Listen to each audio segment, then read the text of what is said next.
ఉమ్మడి శ్రీకాకుళం జిల్లా నరసన్నపేట నియోజకవర్గంలో యువనేత నారా లోకేష్ పర్యటించనున్నారు. 10:30కి నరసన్నపేట శంఖారావం సభలో ప్రసంగించనున్నారు. అనంతరం 2:30కి శ్రీకాకుళం శంఖారావం సభలో నారా లోకేష్ పాల్గొనున్నారు.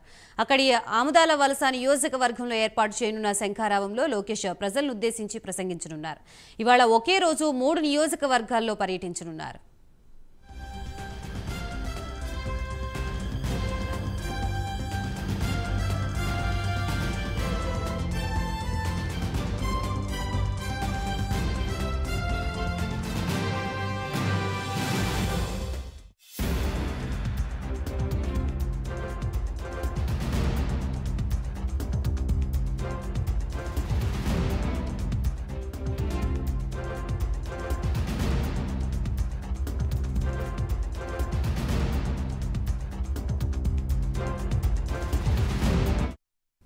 ఉమ్మడి శ్రీకాకుళం జిల్లా నరసన్నపేట నియోజకవర్గంలో యువనేత నారా లోకేష్ పర్యటించనున్నారు. 10:30కి నరసన్నపేట శంఖారావం సభలో ప్రసంగించనున్నారు. అనంతరం 2:30కి శ్రీకాకుళం శంఖారావం సభలో నారా లోకేష్ పాల్గొనున్నారు. అక్కడి ఆముదాల వలస నియోజకవర్గంలో ఏర్పాటు చేయనున్న శంఖారావంలో లోకేష్ ప్రజలను ఉద్దేశించి ప్రసంగించనున్నారు. ఇవాళ ఒకే రోజు 3 నియోజకవర్గాల్లో పర్యటించనున్నారు.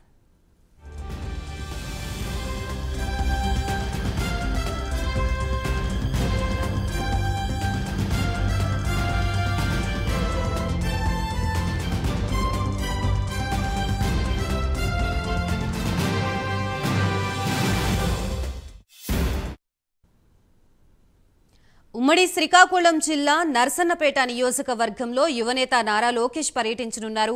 10:30కి నరసన్నపేట శంఖారావం సభలో ప్రసంగించనున్నారు. అనంతరం 2:30కి శ్రీకాకుళం శంఖారావం సభలో నారా లోకేష్ పాల్గొనున్నారు. అక్కడి ఆముదాల వలస నియోజకవర్గంలో ఏర్పాటు చేయనున్న శంఖారావంలో లోకేష్ ప్రజలను ఉద్దేశించి ప్రసంగించనున్నారు.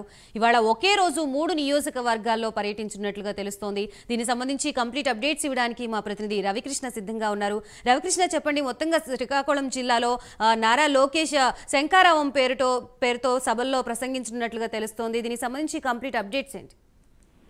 అంటే ఈ రోజు ఒక్కరోజే ఈ శంకరామ సభ నిన్న స్టార్ట్ అయింది. ఈ రోజు రెండో రోజు ఒక్కరోజే 3 చోట్ల, ముఖ్యంగా కూడా నియోజకవర్గానికి సంబంధించి ఇక్కడ వచ్చేసి నరసన్నపేట, అదే విధంగా కూడా శ్రీకాకుళంలో, అదే విధంగా కూడా ఆముదాల వలసలో 3 ప్రాంతాల్లో కూడా బహిరంగ సభల్లో ఆయన పాల్గొనడం అనేది జరుగుతుంది. ముఖ్యంగా కూడా ఏదైతే ఉత్తరాంధ్రకు సంబంధించి గతంలో డిసెంబర్ 18వ తారీఖున అనుకోని కారణాల వల్ల చంద్రబాబుని అరెస్ట్ చేసినటువంటి నేపథ్యంలో దీనికి సంబంధించి ఏదైతే యువగళం పాదయాత్ర ఉందో ఆ పాదయాత్రని బ్రేక్ చేయాల్సిన పరిస్థితి ఏర్పడింది. తర్వాత ఏదైతే మిగిలిపోయినటువంటి ఉత్తరాంధ్రలో మిగిలిపోయినటువంటి నియోజకవర్గాలు ఉన్నాయో ఆ నియోజకవర్గాల్లో నిన్నటి నుంచి కూడా శంఖారావం పేరుతో లోకేష్ పర్యటిస్తున్న పరిస్థితి అయితే ఉంది. అక్కడ ఈ రోజు అయితే ఒకే రోజు 3 చోట్ల కూడా ఆయన బహిరంగ సభల్లో పాల్గొంటాడు. ప్రజలను ఉద్దేశించి ప్రసంగించేటువంటి పరిస్థితి అయితే ఉంది. అదే విధంగా కూడా ఆయన ఎప్పుడైతే శంఖారావం కి సంబంధించినటువంటి ఈ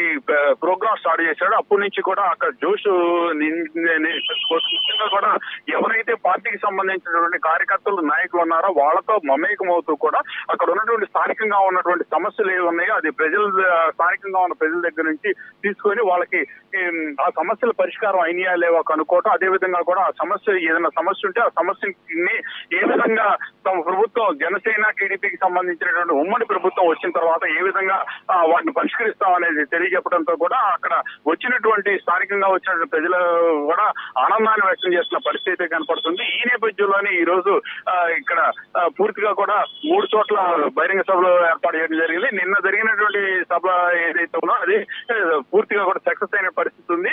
పెద్ద ఎత్తున కూడా ఇక్కడికి ప్రజలు రావడం అనేది జరుగుతుంది. ముఖ్యంగా ఈ సభలకు సంబంధించి రేపు వచ్చేటువంటి ఎన్నికల లోపే మొత్తానికి ఈ ఉత్తరాంధ్ర ప్రాంతానికి సంబంధించి మొత్తం ఏవైతే మిస్లేనియస్ ఆగిపోయినటువంటి నియోజకవర్గాలు ఉన్నాయో వాటిలో సభలు అనేవి జరుగుతూ ఉన్నాయి. ప్రతిరోజు కూడా 3 నియోజకవర్గాల్లో కూడా ఈ శంఖారావం కార్యక్రమాన్ని నిర్వహించడం అనేది జరుగుతుంది. ఈ రోజు రెండో రోజు పెద్ద ఎత్తున కూడా అక్కడ ఏదైతే శ్రీకాకుళం జిల్లాకి సంబంధించి శ్రీకాకుళం ప్రాంతానికి సంబంధించిన 3 నియోజకవర్గాల్లో కూడా పెద్ద ఎత్తున కూడా టీడీపీకి సంబంధించిన నేతలు, కార్యకర్తలు ఉత్సాహంగా కూడా పాల్గొంటున్న పరిస్థితి ప్రస్తుతం కనబడుతుంది.